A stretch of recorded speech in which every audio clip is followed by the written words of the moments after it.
Well, my name is Terry Moore, and I'm here in my workshop in Wilmot, New Hampshire. And I've been in this space about 4 years, but previous to that I was in Newport. I'm a professional furniture maker, and I was a professional furniture maker at the time of the formation of the Guild. A little bit of the history. We were all, or most of the people that were helped form the Guild were pretty much involved with each other through the League of New Hampshire Craftsmen. And at the time, that was the only sort of meeting place for the woodworkers. Every exhibit at the Craftsman's Fair, we would show up, we would deliver our work, an opening night of the exhibition. That's when we'd all hang out in our little cluster and network and talk about different things. And John McAlevey, he's one of the grandfathers of the woodworking scene in New Hampshire, has been working in wood since the 60s, and he's now in Maine, but he was very active in the New Hampshire scene.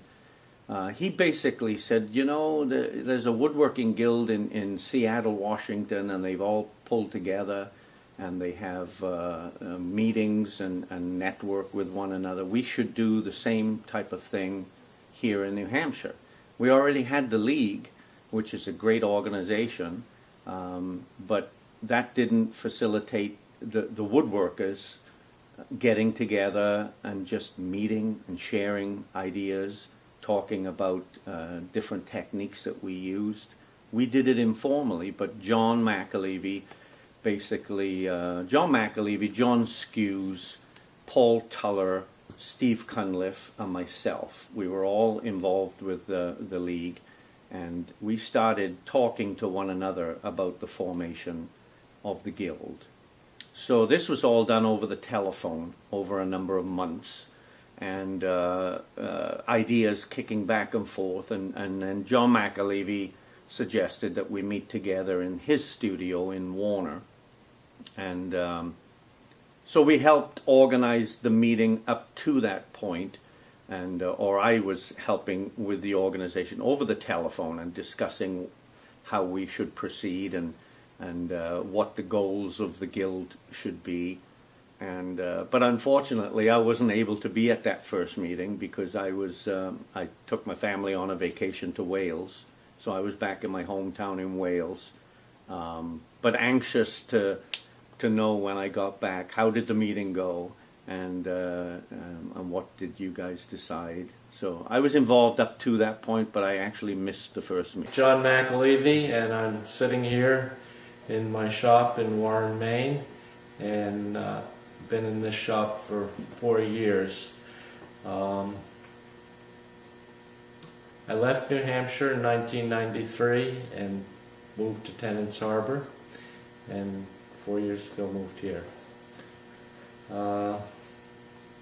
I make furniture and turn bowls, and the first meeting of the Guild was at my shop, which was then in Warren, New Hampshire. And I think we decided that it would be at my shop, the organizers, because it was centrally located right off Route 89 and convenient for people to come to from various areas of the state.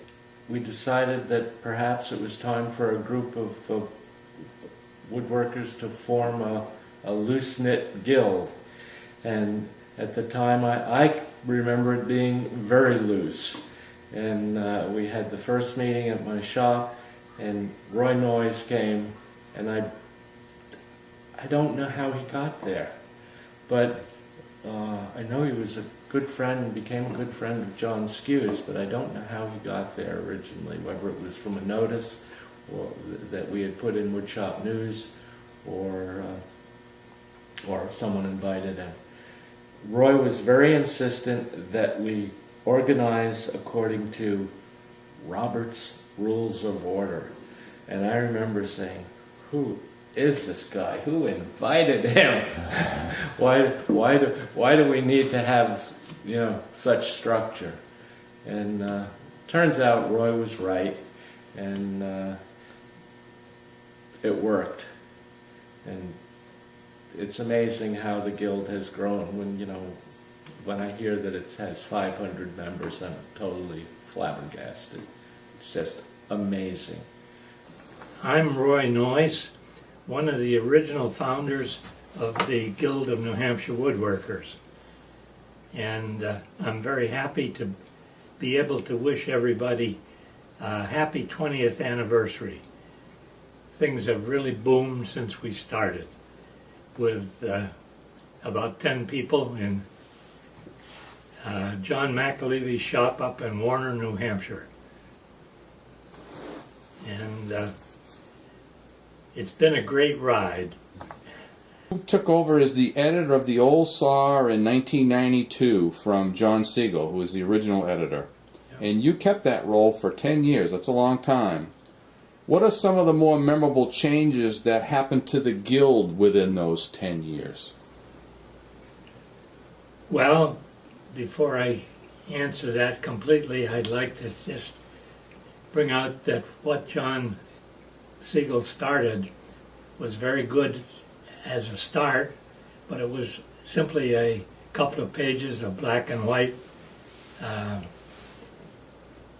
I had a Xerox color laser printer, and I converted it to a publication with pictures in color so that people could see better what the work the members were really doing.